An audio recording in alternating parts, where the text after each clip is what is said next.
Hello and welcome to the collective reading for the Capricorn new moon that's happening on the 30th or the 31st, New Year's Eve for the calendar year, depending on where you live. Hello and welcome. My name's Chloe. I work with card divination, astrology, and I channel multi-dimensional energies through my body, both in the form of physical and vocal light language. All of this is bringing in healing and attunement and activation codes to the messages that want to come through in this collective Capricorn new moon reading. Now I'm going to be breaking down the astrology of the exact moment of this new moon, of how everything's talking to each other, right? And that then forms an energetic blueprint that we're working with collectively over the next 6 months, because this energy is going to take us up to the Capricorn full moon. I'm going to be, as I'm talking about the astrology, I'm going to be pulling some tarot cards, doing sort of collective tarot to see what other messages want to come through with the tarot. I pulled these oracle cards while the ascendant was in Capricorn, and I'll be doing a separate oracle reading at the end of the transit series. But it's just really beautiful energy, and it's kind of tying in with what was coming through in the Capricorn solstice transit. That's the last transit that I did. There's a 2-part series where I break down the astrology, pull collective tarot cards. Some big channeled messages came through in part 1. Part 2 was the oracle reading, and it really was just helping us get out of our own way to build with this magical reality. Right, and there's still a very similar astrology showing up here with this Capricorn new moon. You know, it tied in that winter solstice energy here in the northern hemisphere, southern solstice, summer solstice in the southern, in the sign of Capricorn. It was very much tying in the Aries Libra eclipse cycle. It was square the nodes, but the moon was over in Virgo, Saturn was in Pisces, Saturn rules Capricorn. This was then tying in where we're headed with the nodal shift that's going to happen on the 12th of January when they move into Pisces and Virgo. So it was really bringing together everything that we've been learning over the past Earth year, calendar year. I see the winter solstice here in the northern hemisphere as the new moon, as the new year for the sun. The sun is being reborn. Obviously, we've got the calendar year coming up, and that is another energy, but it's bringing in the whole of the world, right? So it is important, even if calendars are got initiated predominantly for taxes. I prefer to follow the moon cycles, but it's still a big deal, right? It's still a big energetic portal that's linked into maths. And maths is obviously one of the fundamentals of the universe, right? So we've got this big energy showing up, right? This real sense of alignment of what we've learned and where we're headed. And for this new moon to happen basically before New Year's, right?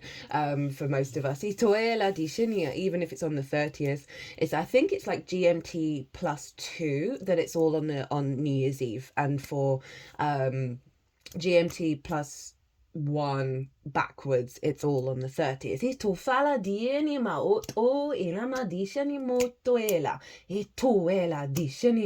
So this is obviously a time to plant new seeds, new intentions. When the sun is conjunct the moon, it darkens the moon. The moon is at her darkest, most receptive phase, our unconscious body, how we meet our needs, how do we give and receive nourishment. It's heightened intuition. And Capricorn is the mountain goat, right? It's the collective earth sign. It's cardinal energy. It instigates. It has a leadership quality. So we're instigating a very powerful long-term building energy, right? That lets us get out of the fray and into how do we want to create for the long term? How do we want to build, right? Rather than the sort of the Discordian energy from conditioning. This is allowing us to get back to our inner ecosystem.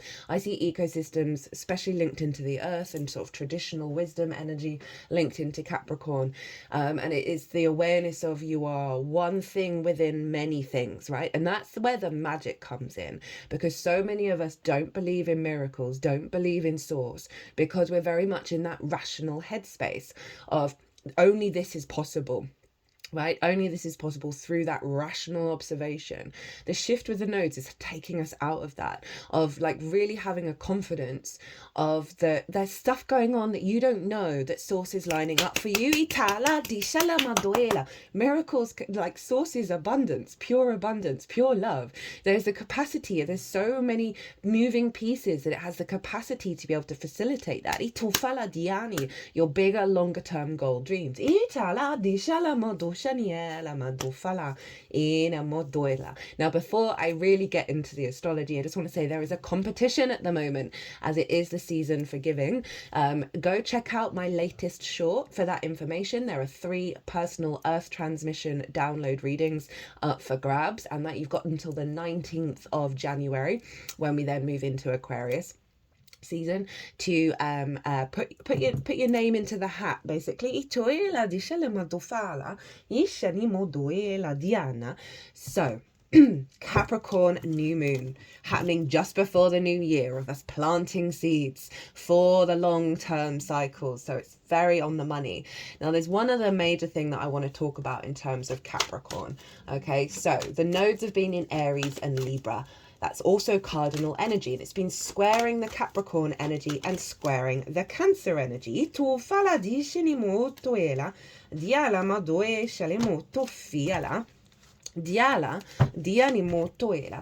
that Cancer energy has been acting as the sort of this is the release point of the South Node in Libra. So the Cancer energy has been taking a bashing since July last year. And it happens every 18 years.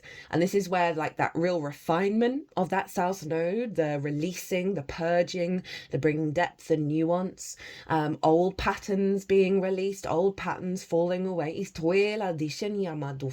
not only linked into this lifetime, but past lifetimes over in the Cancer area. So that's been acting as where the South Node is doing the predominant energy of its work, right? Because it squares build.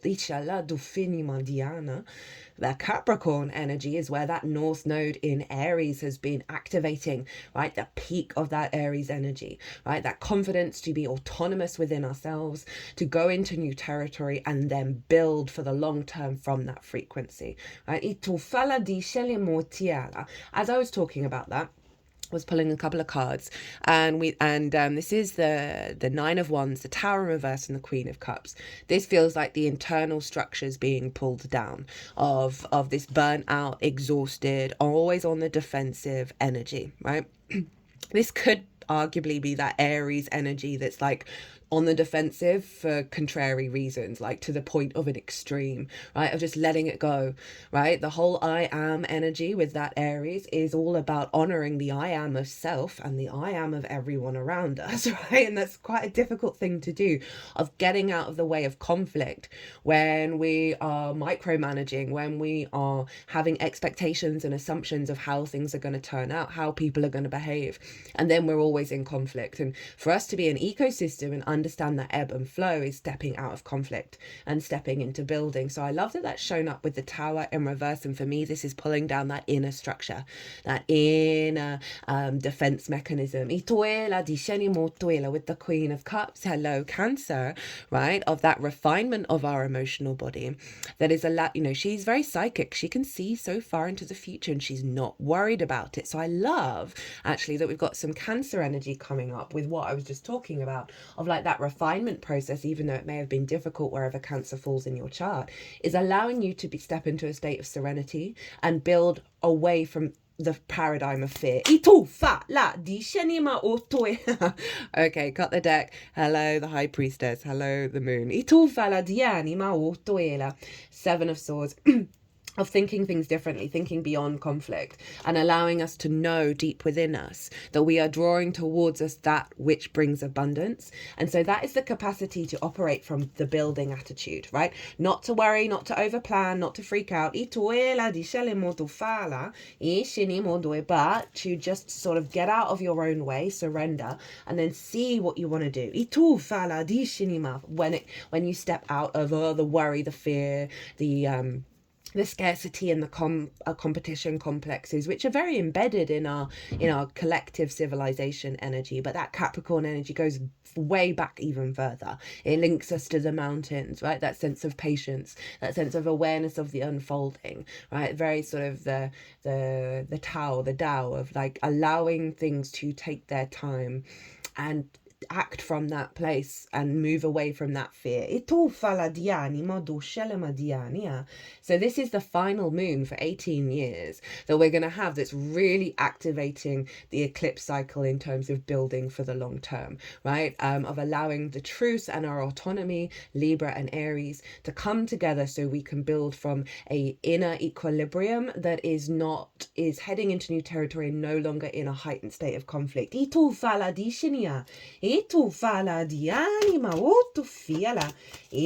So, new moon at 9 degrees of Capricorn. Now, the sun and the moon are conjunct Pallas Athena, and this is one of the astrological energies that came through in that Capricorn solstice transit, which again, that is a whole year cycle.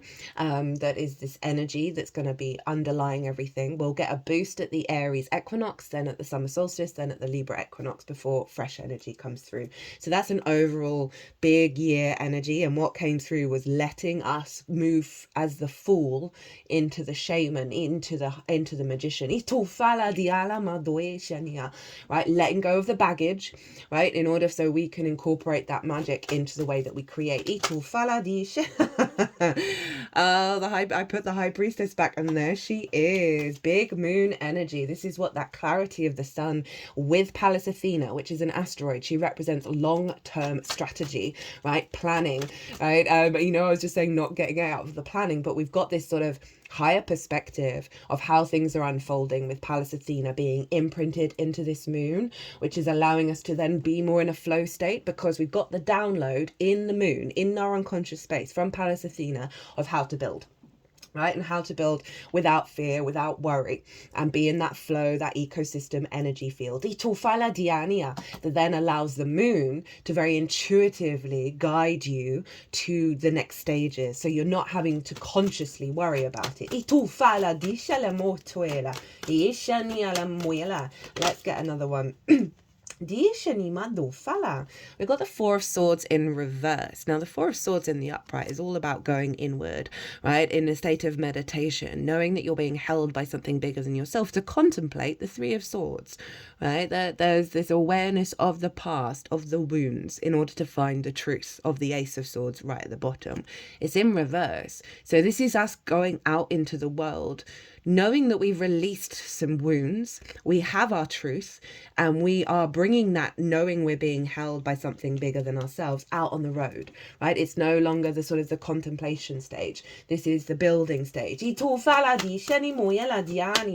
again, it's releasing of the baggage, releasing of those old wounds, the old weight, and that can be the collective energy, social energy, as well as individual energy, and they're often all interlinked.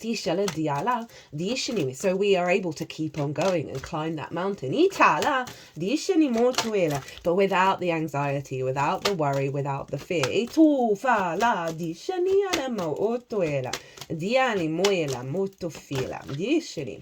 So I was just going to do one more card for the Pallas Athena conjunction, right? So this is very infused energy, and we've got the sun, and I was going to ask, okay, what does she want us to focus on? And this is, interesting, we've got the sun's card and the technical moon's card, even though the High Priestess is the High Priestess.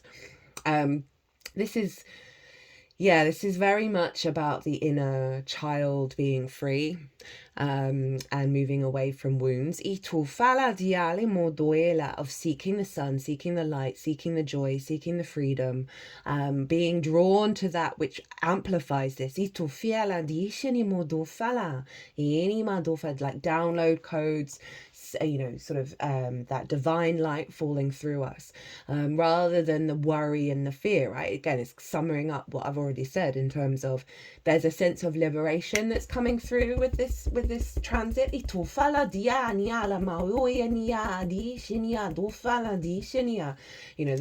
The deep wounds of the earth. Ten of Wands in reverse, right? This is the burden of existence, isn't it, really? In which we can take, it's very karmic and it's very ancestral, of taking on that energy of like how we trudge. This is actually a Saturn card. It's I think it's Saturn in Sagittarius, right? Of like always having in that sense of movement, that sense of heaviness, that sense of burden and responsibility, right? And this is, you know, this figure's hunched over, they can't even see it's a beautiful day. So this is getting this energy in the upright is when we cannot see the joy in life, we cannot see the sun, we cannot feel the lightness of being. Diana, and it's come in reverse. So that energy of Pallas Athena is like really soothing our soul so we can build, so we can keep going, so we can keep creating, and we can keep doing all the things without feeling like it's a weight and it's a burden. Now, the sun and the moon and Pallas Athena are square Black Moon Lilith over in Libra. Now, Lilith over in Libra, right? This is the real, right? She's respect, honor, dignity, equality. If she's not getting that in relationships, she's gonna try and figure it out, try and have a conversation, try and work through it. She's really open to that, right? But if she's met with hierarchical systems that don't make any sense or hypocrisy, right, then she's off, right? She's gonna go and live her own life. And so for this new moon to be square that, right, in terms of certain social dynamics that we're no longer needing to conform to. That's limited our growth and limited the way that we build. We're going to be taking steps for that to fall away. You know, relationships where there isn't respect, there isn't equality, there isn't dignity of both parties. We now have, through this release of this new moon, of that weight, of that burden, we're no longer going to be drawn to these situations, these scenarios, in the way that, you know, may have been very much based on the sense of a deeper wound, a deeper archetypal wound, that we're then drawn to things that do not respect us. Libra is about the truth, right? It is about your inner equilibrium, your capacity to perceive the truth that is allowing you to build from a place of respect, equality, and dignity. What does Lilith want to say? Lilith is also conjunct the South Node. Got the Hanged Man and the Six of Pentacles, which is one of two cards that have the scales in, so very appropriate for the Libra energy. This is obviously, it's a new moon, right? So things unfold, that it's not manifesting straight away. We're getting a new perspective, right? A more divine, enlightened inspection of our reality, right? I'm going to go with that word. It's the only halo in tarot. So there's this sense of pause, of the recalibration of this divine awareness within ourselves, within our reality, that is helping us move out of a scarcity complex, right? And putting things into balance. There's a sense of things being received, a sense of giving and receiving, but it is getting out of that Five of Pentacles of a not feeling supported, not feeling valued, feeling left out in the cold, all that kind of that Lilith energy of like being stuck in that space. Lilith is helping liberate that with a higher perspective, and so you're able to take yourself out of the scarcity mindset into balance, as well as getting a lot of support from source. I always find that this is kind of like a Saturn card, of giving back to the wounded. So Lilith, with that square, is helping us build towards prosperity, build towards inner balance. And she's conjunct the South Node. The sun and the moon. I mean, it's still a square. It's a bit of a wide square between the North and the South Node, right? We've got a lot of Aries energy showing up already. So there is a sense, again, similar to the winter solstice, of us building based on this eclipse cycle, based on what we've learned and the incorporation of it into our longer term goals. Let's just get we've got the Queen of Wands, that sense of the capacity to cultivate what we've learned and what we've established, very independent, very sort of courageous, very passionate energy. And I love that that's coming through from that North Node into the way that we're building, into the way that we're taking longer, those bigger steps into the future. And then we've got the Nine of Cups with the world, right? So, I'm intentionally asking for this square to the sun and the moon with the North and South node of like feeling really confident within yourself, right? Libra can be a bit people pleasing. We know this, right? This sense of wanting everyone to have space at the table, wanting everyone to be all right. And so often Libra then forgets itself, right? And there's a sense of social anxiety as well with Libra. And we got this Nine of Cups, and it's one of the most confident cards. This figure is emotionally aligned, right? They are confident in their energy. They are grateful for their existence, for the abundance around them. And we're bringing that to the table. We're bringing that into the way that we build, of this sense of, this figure definitely believes in miracles. And we've got the world, which is Saturn, which is the ruler of Capricorn. And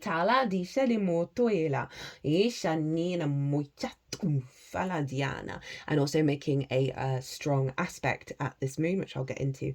And this is with this energy, know thyself and the world will open up to you.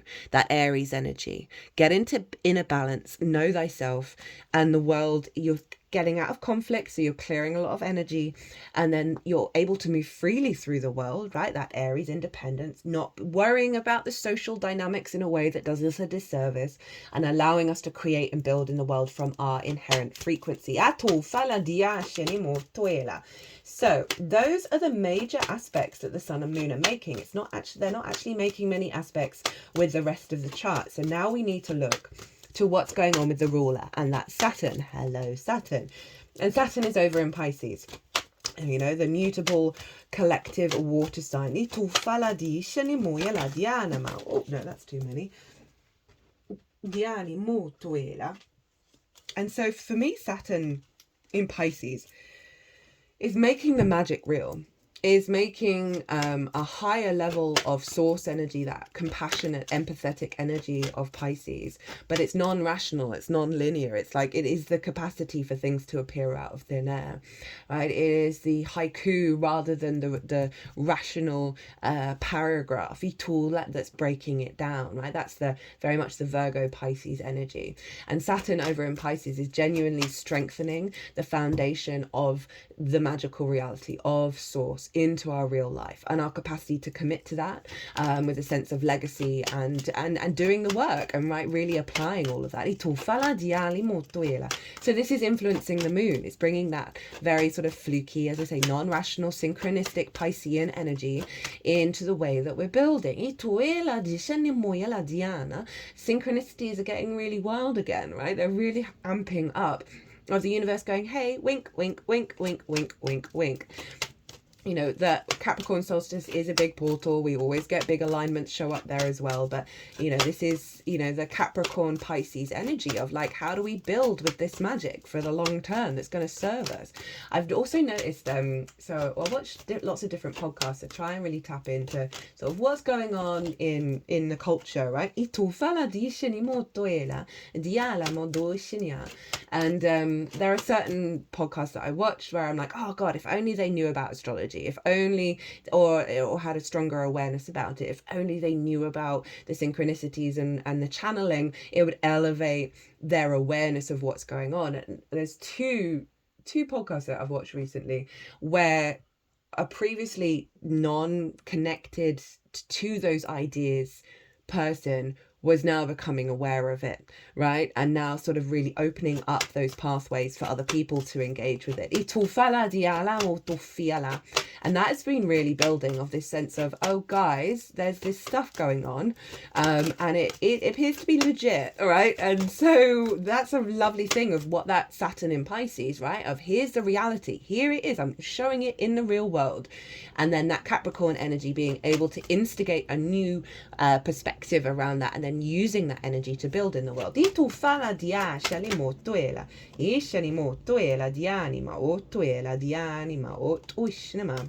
I'm just shuffling a couple of cards for what's going on with Saturn. Let's get one more card.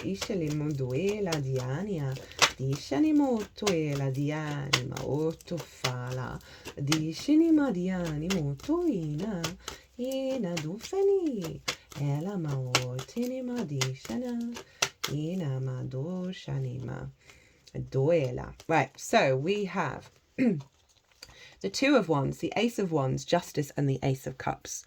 That Two of Wands is usually about getting the lay of the land, right? Before embarking on a new journey. And this, in the upright, often perceive that as more the awareness of what's going on externally to you and your observation of it. In the reverse, this is the inner understanding, right? The strengthening of your inner castle, of your instincts in alignment with what's coming through with Saturn from the magic.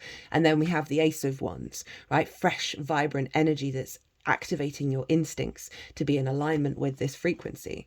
Justice, hello Libra again. So we've got a lot of Aries and Libra showing up again, of that fire and air, of you being able to observe it. You being able to observe it with objectivity, and really have a confidence in what you're seeing and what you're engaging with and how you're perceiving it, right? Rather than feeling like you're going mad, right? This is a very solid clarity energy coming through. Itufala Diana. And then we've got the Ace of Cups. So two aces here, like a real sense of boost of energy when it comes to our instincts, our mind, and our emotional body.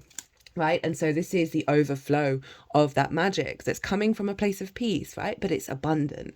And so there's a real sense of our capacity to work with this abundant energy that's coming in, and also just like really be able to clock it. Like the more you observe all the things, regulars I've talked about on and off over this year, that I've really noticed that things that I think aren't going well, or a mistake has happened, or something hasn't turned out exactly how I'd like it, all have facilitated events in the future that I wasn't consciously aware of, right? So I've really been tapping into that. Everything is alignment, and then acknowledging that everything's an act of creation and everything's alignment. And the more that you sort of reframe that on a day-to-day basis, the more your frequency shifts to amplifying that magic. So Saturn is square Jupiter up in Pisces and Mercury over in Sagittarius, and we had this for the winter solstice energy. This is a big deal. The Jupiter Saturn square happened exactly on Christmas Eve. It was very much still tied in with the winter solstice, and this is us building for the long term, right? These are the outer gas giants. They're about longer term goals. They have longer cycles around the zodiac. And Saturn is about building, structure, determination, legacy energy. Jupiter is about the wisdom, the opportunities, the elevated understanding, the sort of generosity of spirit. And when they square one another, this is when they start to build from the initiation that happened in the sign of Aquarius at the winter solstice in 2020, where it was at 0, they were both at 0 degrees of Aquarius. So now that was the conjunction, it initiated, and now we're building quite hardcore energy. We've also got that square at the Cancer solstice as well, which is wild to me that we've got it at both of the solstices for this new year. So you may have found yourself over the festive period just sort of building for the next stage of the bigger picture, of the bigger plan. And so we have this bigger plan energy, Jupiter over in Gemini. It's still retrograde, so this is about calibrating your inner wisdom, your inner knowing, your inner abundance. And this is the neural pathways, opening up more curiosity, capacity to engage in higher levels of consciousness. I just got the deck at my head, and now the other hand is tapping, sorry, not hitting, I mean all the way around the hairline. Now they're at the base of the hairline, up to the sort of back of the third eye and onto the crown. Ishani now at the heart, at the front. So that very curious Gemini energy, love this square Saturn in Pisces, of our capacity to engage in things beyond the rational, beyond our limiting beliefs. Gemini opens us wide open to all the information. So I think this is really beautiful of how we process, how we have a deeper knowing within ourselves, and we're able to build with it.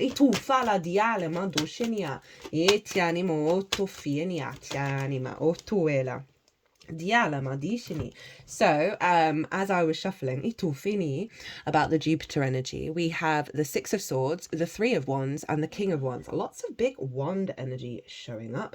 Love that, like instincts that soothe our collective earth energy, that allow us to create from that bigger picture, right, rather than the fear. So our instincts are really getting a big shift here. So the Six of Swords is about moving away from a difficult situation, right, into a landscape that is calmer on the other side.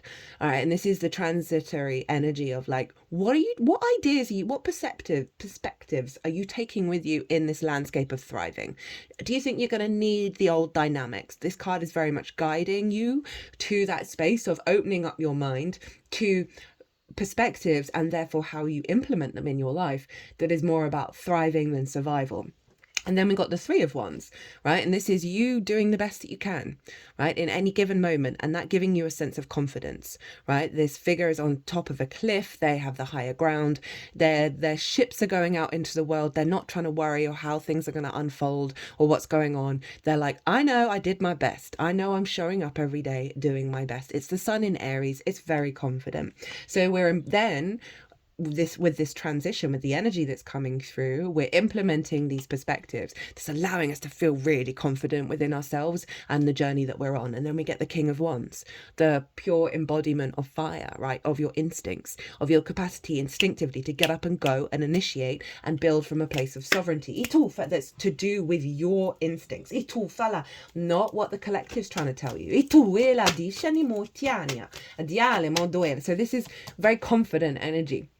Right, and Jupiter's very confident. So this shift in our mindset is allowing our instincts to really be activated. Now, this is bringing me to Mercury over in Sagittarius. So this is probably why there's a lot of fire energy as well as that North Node. And Mercury in Sagittarius is opposite Jupiter, and they are both square Saturn.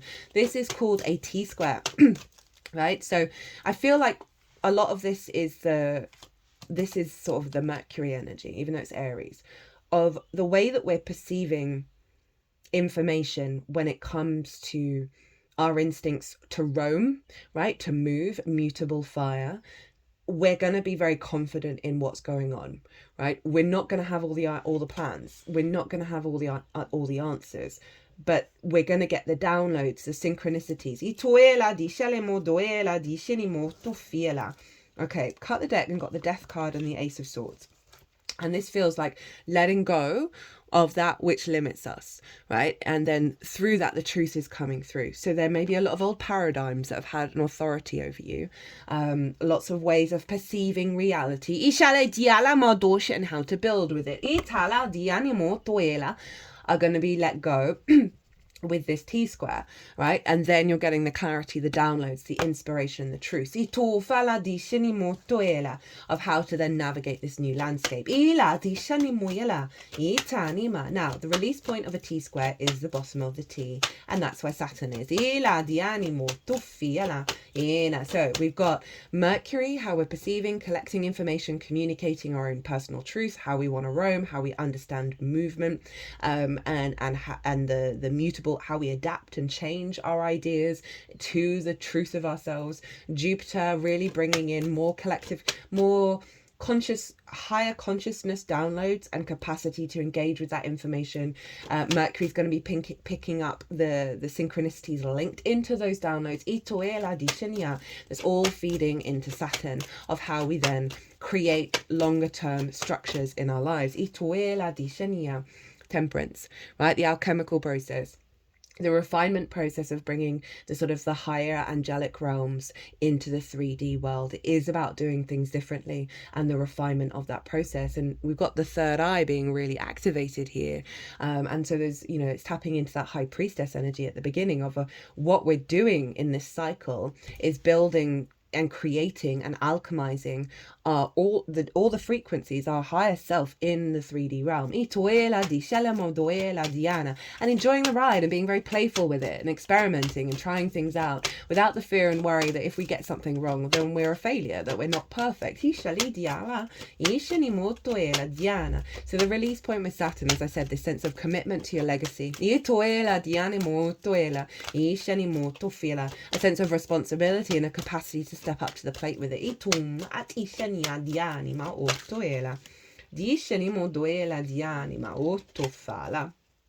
So Mercury is at the time of this is trine Chiron over in Aries. This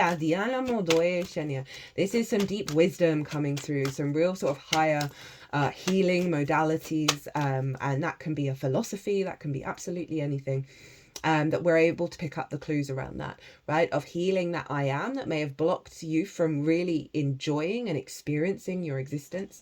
And that Mercury energy is just soothing the wounds of Chiron over in Aries, as well as finding great wisdom that is going to be able to propel you forwards along your path, right? And let go of the shackles of heading into new territory, right? That Mercury energy is sort of very, they're trying one another, and this is a higher wisdom, lots of deeper knowings showing up with this, that is, you know, with all this fire, right, of our instincts being recalibrated to this magic, to that Ace of Cups, to that High Priestess.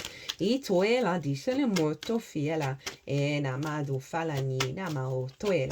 I'm going to mention some things because we've got time. It's gone quite quickly actually. Mars is opposite Pluto and Ceres. Still retrograde. I've done a Mars retrograde series. If you've not seen it, I do recommend checking that out. Mars retrograde's the least out of all the celestial bodies. It's every 2 years, and it's in the sign of the sun and then the sign of the moon. So it's a recalibration of our conscious and our unconscious spaces around our motivation and our drive and action, often working with parental wounds, the paternal and the maternal, the sun and the moon. Diana, opposite Pluto. Right, let's get one more card. I've already got one. Lol. Okay, so the first card out was the Eight of Pentacles, and then we got Judgment, which is the Pluto card. Absolutely hilarious. So Mars, this is a Mars card. This is about stepping up to your own incarnation, right? Pulling your socks up, doing the work, finding the joy in it, finding the joy in the refinement process of who you are, right? And really, and that's so good for the Mars energy in the sign of Leo, of our vision, our clarity of self can get really diminished. We can externalize it to the outside world, and so often with collective energy, we really hold on to that, of our capacity to go out and do the damn thing, right? And really enjoy this incarnation, enjoy the process of it, right? What are you learning? Where's the wisdom coming from? How are you evolving? How are you recalibrating your emotional body? Where are you finding more sweetness, more satedness, more peace, more joy? And really focusing on the refinement of this, right? And this is all about the enjoyment of the process of building. Itala, which is that Capricorn energy. So I really like that influence.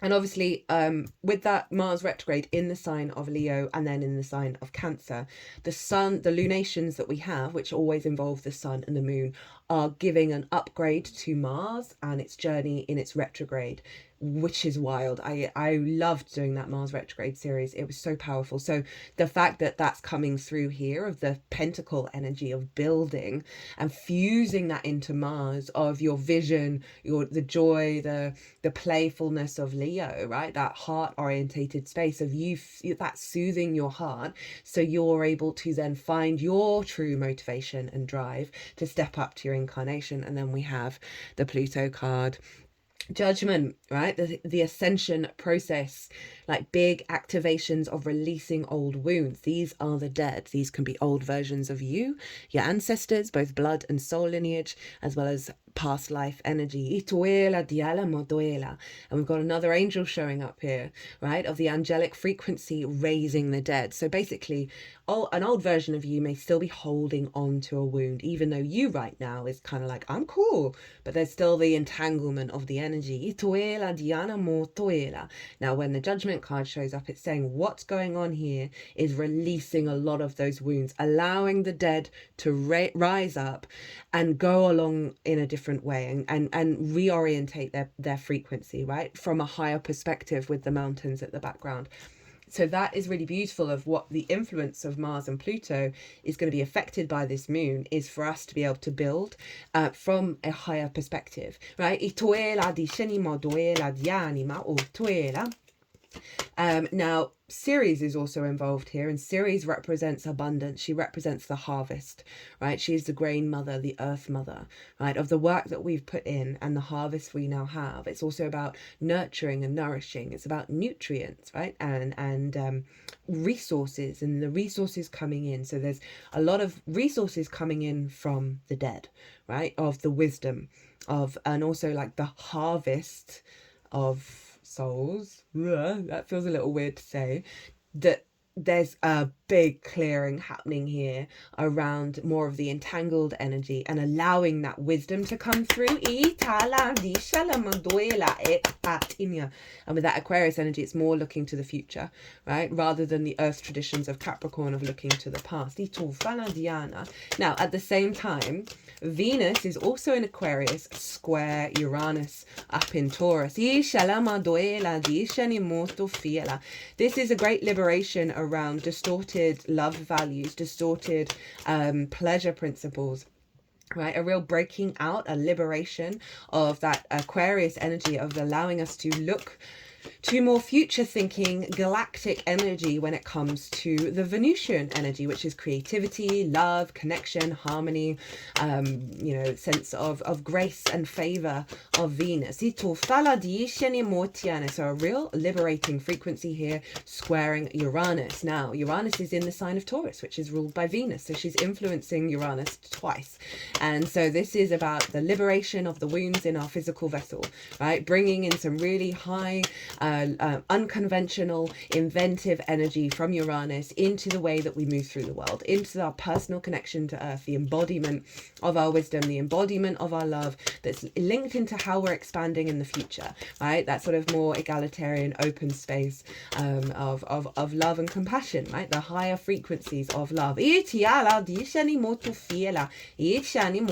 Square Uranus, which is allowing one, clearing out of those sort of impulses in the body that take you towards the first card out for this section is the Fool, which is the Uranus card. What was I saying? Yeah, the sort of the clearing out of that combination of the wounds around the Venusian energy that are stuck in the body, right? Say that sort of compulsion towards a pleasure that doesn't serve you, right? I can really see with this square, in alignment with how we build for the long term, of just letting go of a lot of that, of it coming to a head and breaking down.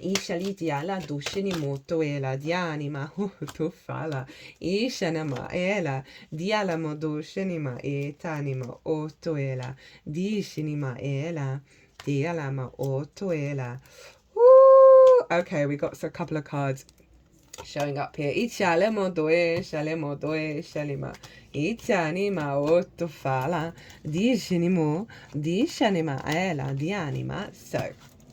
we have for this Venus Uranus square, which feels very high vibrational, very sort of sudden changes in the physical body. You may feel some disruption, right, of the physical vessel as it's catching up with the reality of the frequency that you're now operating from, because we have the Four of Cups, the Eight of Swords, the Ten of Swords in reverse, the Eight of Cups, the Fool, the Three of Cups, the Four of Pentacles, and the Page of Cups. So this is comparison is the thief of joy, of looking at what other people have in terms of that love and that play and that flow, and feeling really grumpy about it, right? That Aquarian energy is like, no. If you celebrate everyone, you're celebrating that. Aquarius can be very like forget about itself and think about everybody else, right? And this is allowing that release around the limiting emotional body that has you in a bit of a slump, right? Has you focusing on the lack rather than the Ace of Cups that's coming in. Remember, we've already got the Ace of Cups. That Eight of Swords, this is Jupiter in Gemini, and this is about limiting beliefs things that have caged us that no longer serve us, right? That we may have felt trapped in. As I said, like how we love is often come from our early years, and it's in the unconscious spaces, so it can be very powerful in the way that it controls us. We've got the Ten of Swords in reverse, right? A closing out of inner wounds and inner perspectives that have immobilized us, right? That haven't allowed us to be free. We then get the Eight of Cups. This is Saturn in Pisces, and this is about moving away from those unconscious responses that feel so comfortable to us but actually aren't serving us, and going to get a higher perspective. We then have Uranus. We've got the Fool, right, of allowing our heart orientated space to guide us through the world, leaving the village, i.e. not having the traditions, the conditioning affect us anymore. There's a sense of liberation with this Fool energy of very naive, but it's being governed by the sun is at its back. The mountains are the highest mountains in the tarot, right? Even if we think, oh, we're a bit silly for jumping off this ledge, it's saying, no, trust in it. Follow your heart, right? So the heart is being liberated of a lot of energy here. Thank you, Uranus. Thank you, Venus. There's allowing more flow, more connection. This could be your emotional body, in your physical vessel, right? This sense of connecting with others that are more in a flow state rather than a competition state. Right, so it doesn't just have to be about romance. It can be about your relationship with the outside world, your relationship with yourself, with others. Itolfinia, Four of Pentacles, right? You building from your frequency, right? From a place of sovereignty. There's a real sense of strength of energy here that's allowing for the Page of Cups, right? More love, more communications of love, more magic, more imagination, very playful energy, new ideas, new communications, new possibilities.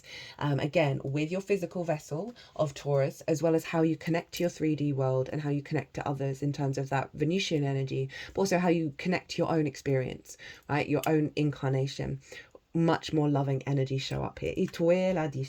Five of Wands in reverse at the bottom of the deck, right? Of sort of conflicting instincts, being pulled away, allowing for the Seven of Cups to come through, of more magic, right? More of that possibilities beyond the rational.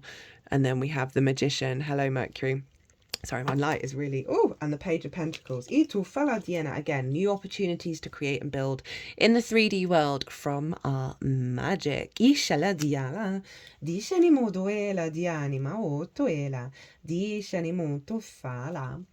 So, big building energy. Really big building energy this also feels very soothing. We've got a lot of cups at the beginning of the reading of our emotional body being quite calm and not being in a fear and a worry state. That's allowing us to really sort of realign our instincts. We've got so much fire to build with this magic, to build with that, the world opening up, the magic of source coming through so strongly, that's allowing that confidence with that Nine of Cups for us to alchemize our angelic frequencies. And that's just a word that represents sort of more of the higher perspective, right? The ways that we truly want to embody ourselves, and bringing that into the 3D world. And this is just a really glorious reading, and the oracle cards, from what I've sort of picked up energetically from them, it's all been repeated here, but it's that real sense of letting go of the baggage, right? That's being cleared out with this Death card, that's allowing us to create and build from a place of inner security, without needing to worry if we see it show up. It's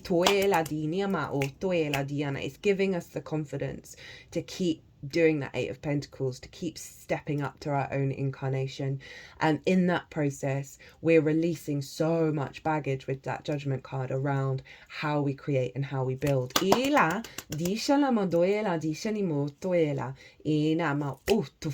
think that's everything that I want to say. Cut the deck of another deck, and we've got the Fool again. Voyager, journey, progress, pathways. And Temperance again, so double Temperance, balance, miracles, combinations, environments.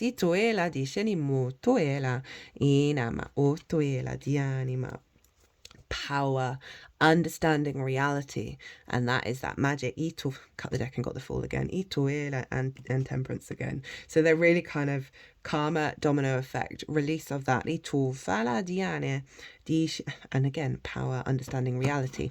So we're embarking on a new journey where we're alchemizing the deeper understanding, the deeper wisdom of the magic of source into our reality, and that is giving us power. We're going to see that show up with those 2 pages of like the synchronicities, the downloads, the possibilities as this 6 months unfolds. Well, my lovelies, I'm going to leave it there.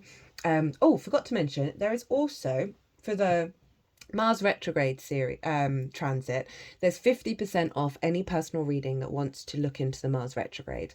Email me directly if you want to take me up on that. There's also, as I said at the beginning, check out my latest short. There is a competition for 3 personal readings. But